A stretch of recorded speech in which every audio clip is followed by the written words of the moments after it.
সংক্ষিপ্ত বক্তব্য নিয়ে আসবেন আমাদের মিডিয়ার কল্যাণ পরিষদের সম্মানিত সভাপতি ফয়জুল আলম সবুজ ভাই।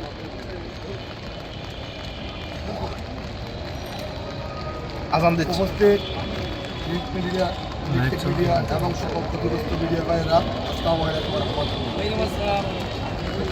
আমরা আজ যমুনার অভিমুখে শান্তিপূর্ণ পদযাত্রা করেছিলাম,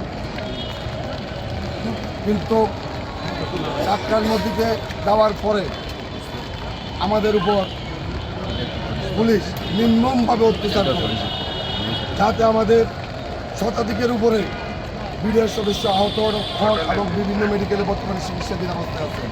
আমরা এটা তীব্র নিন্দা প্রতিবাদ জানাচ্ছি এবং আমাদের ভাইয়েরা অনেকে অসুস্থ হয়ে গেছেন, অনেকে আহত হয়েছেন। সর্বাধিক বিবেচনা করে আমরা আমাদের বর্তমান চলমান আন্দোলনকে আমরা তৃণমূল পর্যায়ে নিয়ে যাচ্ছি এবং আমাদের জেলা পর্যায়ে, বিবেক পর্যায়ে সকলের সাথে কথা বলে আমরা দ্বিগুণ শক্তি বাড়িয়ে ইনশাল্লাহ আমাদের 3 দফা দাবিতে আবার ঢাকার রাজপথে আমরা আসবো। আমরা আবার ঢাকার রাজপথে আসবো। এতটুকু বলে আমি সকল ভাইদেরকে বলবো, আপনারা আর কষ্ট না করে নিজ নিজ জেলায় নিজ বাড়িতে গিয়ে সকল অবস্থান করুন।